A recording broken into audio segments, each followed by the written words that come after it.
Hello everyone. The topic of our discussion for today is the agents of pollination. Pollination, we had done the transference of pollen grains from anthers to stigma. Now this transference of pollen grains in nature is with the help of number of agents. We can have wind, we can have water, we can have insects. Yes, we can have animals also, we can have birds. So depending upon the agents, there are different adaptations in the flower to take up that kind of mechanism.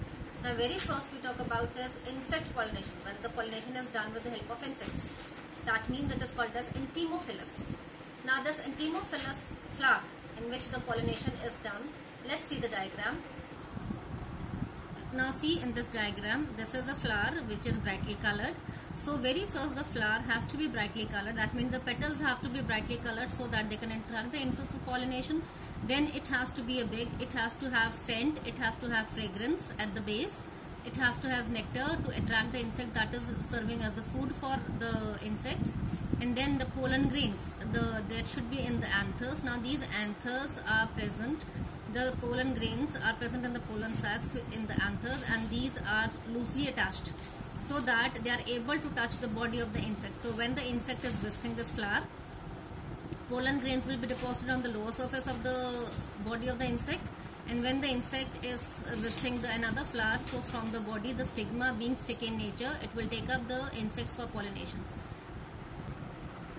Now in this flower of sweet pea, what we have the brightly colored flower. This is the bright color of purple color. Now the petals over here, they are of three kinds. The standard, the very big one, two wing petals, and then the two keel petals. So the male and the female reproductive part, that is this androecium and the gynoecium, is present in this keel petals. Yes.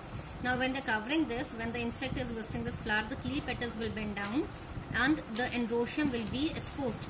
Now the androecium is over here, there are 10 stamens, 9 are joined into form a filamentous tube, and 1 is free. So this will douse the pollen grains on the body of the insect, and when it is visiting, the stigma being sticky will take up the pollen grains from the body of the insect.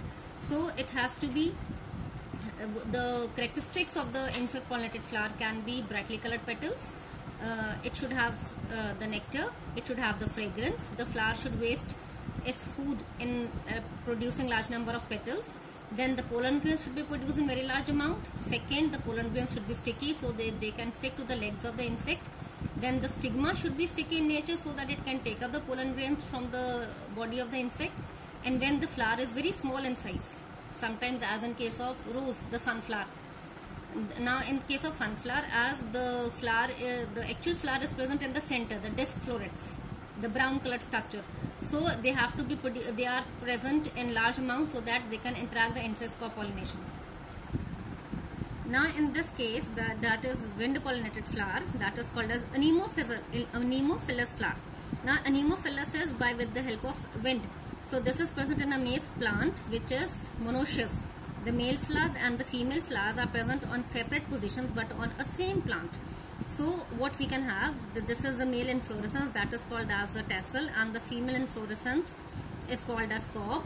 The scientific names are given. Now what are the characteristics over here? Very first, when it has to be taken up by wind, that means the flower can be dull colored. There is no need of brightly colored petals.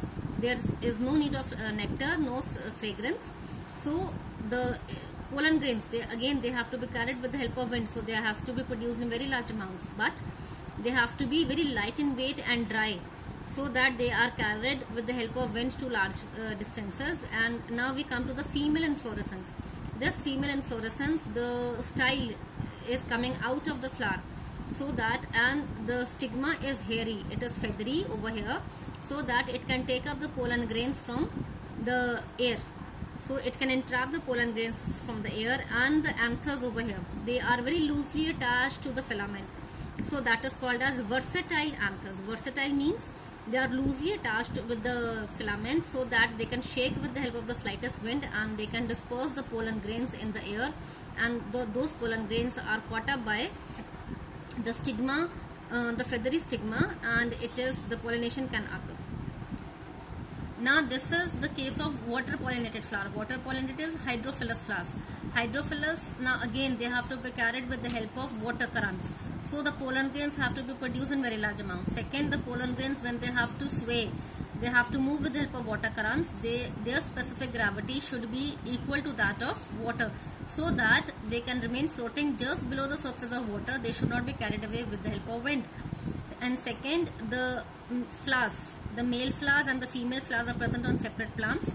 So the male flowers, when they become mature, they detach, they've come to the surface of water, they float, and the female flowers rise to the surface of water and they take up the pollen grains from the male flowers, and pollination occurs.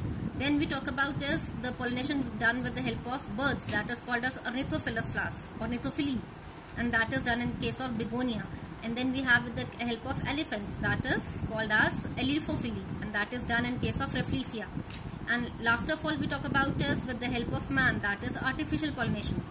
Artificial pollination is done when we have to take up hybridization, and this hybridization is done in case of flowers in which the desired quality of the plants we want to have.